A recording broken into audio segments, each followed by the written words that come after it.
Cancer सर्वांगीण मार्गदर्शन भाग 42 वैद्य दिलीप गाडगीळ पुणे।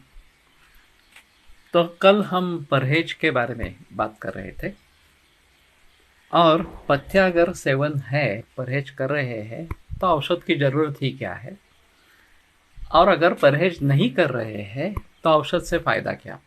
ये इस प्रकार का एक श्लोक संस्कृत में है जिसके बारे में मैंने कल जिक्र किया था। तो वास्तव में यही सत्य है।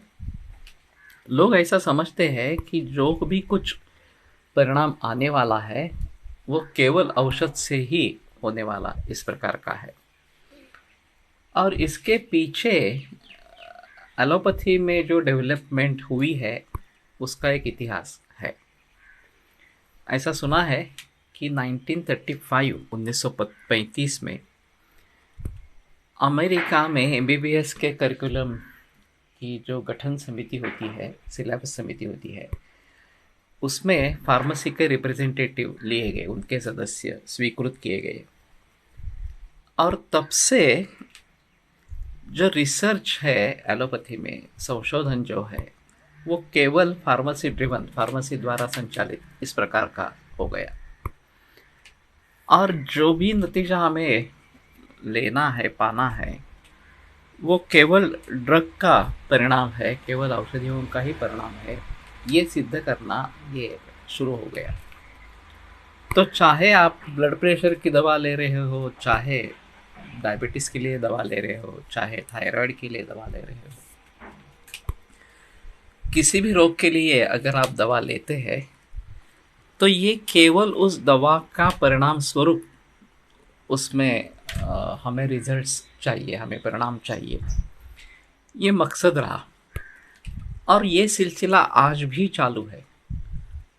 तो वास्तव में किसी भी रोग का मूल रूप से समाधान या मूल रूप से उसको हटाना ये कारणों पर निर्भर है। तो पहला कदम हमारा उसी प्रकार का होना चाहिए कि हम कारणों को ढूंढें, कारणों को टालें, तो बीमारी अपने आप खत्म हो जाएगी।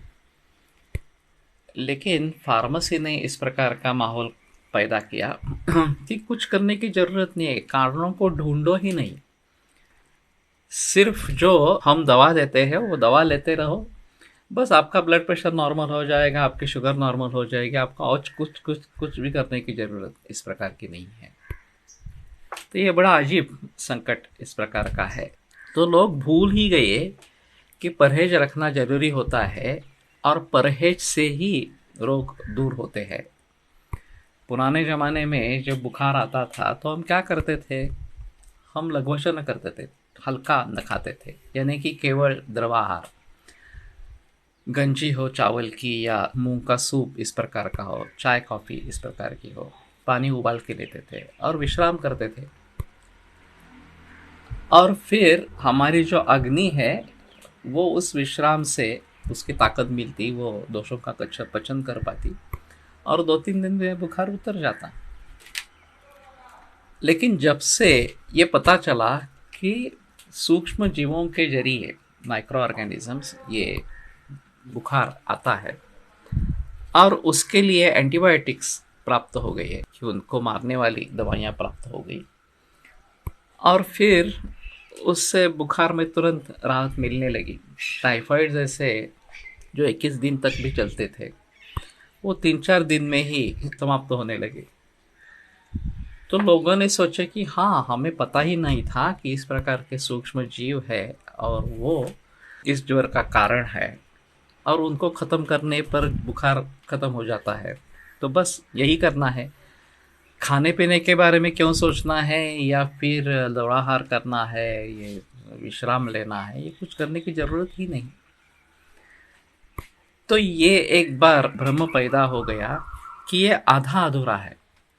इसमें ये बात सही है कि इन्फेक्शियस डिसीजेस पर एलोपैथी ने काफ़ी अच्छे हद तक, अच्छे तरीके से काबू पा लिया, लेकिन ये सिर्फ आधा हिस्सा है।